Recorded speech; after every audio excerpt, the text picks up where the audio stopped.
Hi Chelsea fans, it's Saturday afternoon and this is the latest Chelsea news, mainly Chelsea transfer news update today. Hope you're feeling okay, looking forward to the game on Monday. Liverpool just lost, we win Monday, we go above them. We hope Man City stuff Tottenham later. Subscribe to my channel, hit the bell for notifications to make sure you're notified when these videos come out. Drop a like on it for me and let's get into these stories today with two of them pretty much understood. Two of them, what?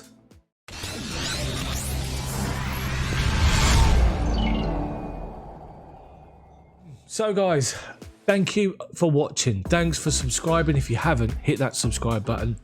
But today is all about transfer news, really, as we look at what's going on with Chelsea. There's plenty of content, as always, we can focus on, but there's four stories in particular today that I wanted to feature. And the reason being, two of them, or let's just say the first two, have been featured heavily on my channel over the last week or so. And first up, David Alaba. Greedy David Alaba, let's just say that. We saw reports a couple of weeks ago that Chelsea were monitoring the situation with his contract. He refusing to sign a new deal with Bayern Munich. He was looking for a big payday, the final big contract of his footballing career, take him into his late 30s, and it looks as though he's got it, but not at Chelsea. And the reason that he's not got it at Chelsea is, according to various reports, knowing that there was no transfer fee involved because he moves on a Bosman on a free, he was looking for some big money. As we said last week, N'Golo Kanté is Chelsea's highest earner, a whopping £295,000 a week. Alaba wanted 25% more than that. You're looking for £350,000 a week or more to sign for Chelsea. Chelsea flat refused, not going to pay that sort of money. And it looks as though Chelsea have lost out. Well, they say they've lost out and Liverpool's lost out, but for that amount of money is just ridiculous, absolutely ridiculous. And Real Madrid are going to sign him. He's going to agree a 4-year contract to sign for Real Madrid with their mega money. And let's face it, then they've got to sort out their defence. There's rumours that Ramos is going to go. Bayern Munich are looking to sort out their defence. More on that in the next story featured in just a second on this video. But Alaba looks as though he's going to sign for Real Madrid. 4-year deal, mega money. You could sort of look at that situation and think, well, you know, is he just after money at the end of the day? Is that all he wants? Does he want to challenge? The Premier League is by far the better league, the most physical, the most contested league in world football, which is recognised by plenty of people around the world. Why not come and test yourself in England, but be realistic with your wage demands? Now, to the second story featured in today's video. Remember, there's four, so stay tuned. These next two coming up are surprising, I have to say, so stick with it. But this one, Dayot Upamecano at RB Leipzig. 22-year-old, he's got a release clause in his contract of around 37 million. It's approximately 42.5 million euros. A whole host of European big clubs are looking at trying to sign him. And it's believed that he has signed a 5-year contract to remain in the Bundesliga with Bayern Munich this summer. They lose Alaba, they replace him with Upamecano. And 5-year deal is going to take him up to the age of 27, where he'll be at the prime of his career, arguably.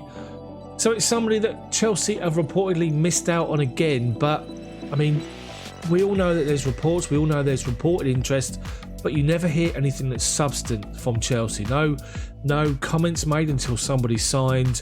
The manager's point blank refusing to talk about anybody else's players, as remarkable respect for them, for their clubs, and for our players. And Upamecano is signing for Bayern Munich. So Alaba, we've missed out on, reportedly. Upamecano, we've missed out on as well. But if Fikayo Tomori comes back, we've still got the same problem we had at the beginning of this season, 5 centre-halves. Let's just see what happens between now and the end of the season. But that's two of them. Two of the names we've been linked with in recent weeks that are not coming to Chelsea. What do you think about those two moving elsewhere and not coming to Chelsea? Have we missed out, or is it fair dues? No problem. Let me know, comment section below. So to the next article, the next story featured, and it's the same old as far as Jorginho's agent is concerned. Somebody needs to duct tape this bloke's mouth, because he does it all the time. All the time he's talking. I mean, these agents, something needs to happen with them, but every single time, at least 2 or 3 times in a season, I mean, Jorginho's only been here a couple of seasons, but 3 times in a season at least, you're going to hear his agent talking about not ruling out return to Italy and all this sort of nonsense, and the link up with Sarri, who's unemployed at the minute. What's he going to do? Go and join him at the Dole office? I don't think he's going to do that, is he, at all? But he keeps talking up these links, and it really bugs me. And I've just noticed, you have to excuse me, my hair, over here in the UK, we're on a lockdown. Hairdressers are shut. I can't trust the wife to cut it, so apologies. Anyway, back on point. So this guy just keeps talking about moving away ever since the guy signed for Chelsea, and it just gets under my skin. So he was talking to Radio Kiss Napoli, of all media sources, media outlets, and when he was asked about a potential return to Napoli, he said, "Football's dynamic and nothing can be ruled out. If Sarri returns to Napoli, he would make an attempt to bring Jorginho back. He is perfect for his football. I can't rule it out. He's 2 years left in his contract and is a regular starter for Italy. However, with a good project, he would be open to come back."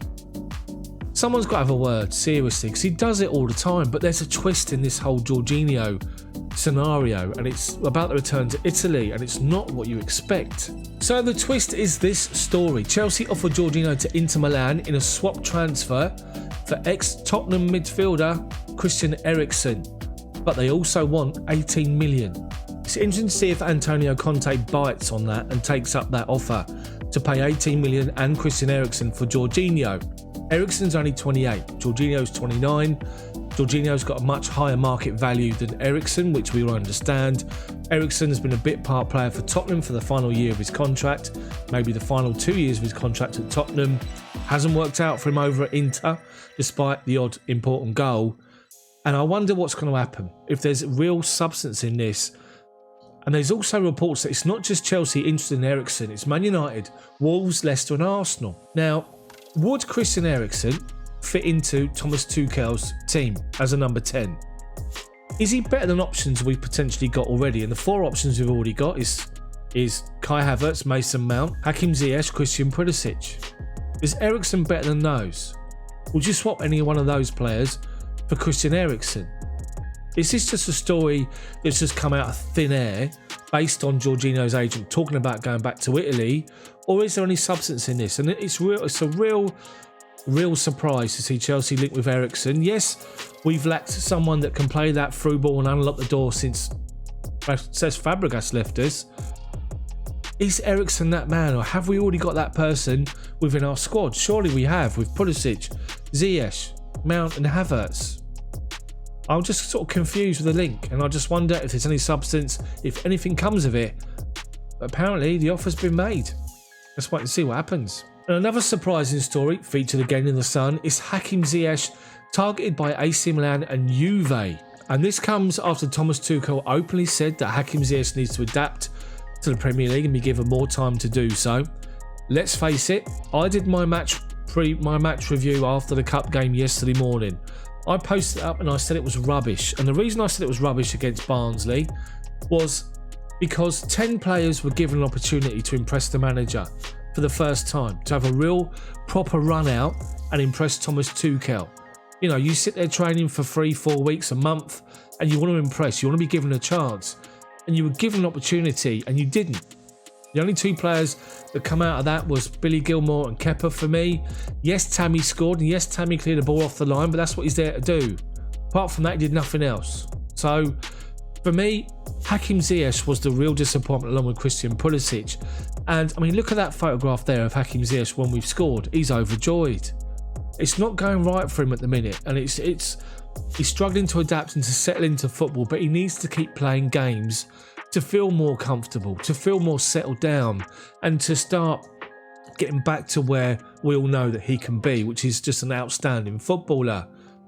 But the links have started already with AC Milan and Juve looking at a potential move in the summer. If it gets to a point where Hakim Ziyech decides that London and the Premier League is not quite right for him and he wants to go, will Chelsea even consider letting Hakim Ziyech go after their investment after a year? I guess we have to wait and see, but it's clear that Ziyech is not quite right. He's not settled. He's not happy at the minute. And hopefully he can get to that point where he will be. But he just needs to keep playing games. But if you look at the current situation, you're going to see Mason Mount come back in, guaranteed, against Newcastle. Will you see Callum as a number 10 again with Reece James as a right wing back? Will you see Callum as a right wing back, which will then possibly allow you to bring Hakim Ziyech in as a number 10 next to Mason? I guess we're going to have to wait and see. But it's just two surprising stories regarding Jorginho and Eriksen and AC and Juve after Hakim Ziyech. What do you guys think about the links for these two players, especially Ziyech in particular, and the Jorginho Eriksen swap? Let me know what you think in the comments section below. Drop a like on the video for me. Subscribe to the channel if you haven't done so already. And that's it from me today, Saturday the 13th of February. Have a look around the channel at other videos and hopefully you'll find some content that intrigues you. I often do 5-minute videos, short and sweet videos, concise and to the point. This is different today because obviously these stories just need to be discussed in more detail. Thank you so much for watching. As I say, take a look around, comment, like, subscribe. Have a great weekend. I'll be back with a new video on Monday ahead of Newcastle. See you then.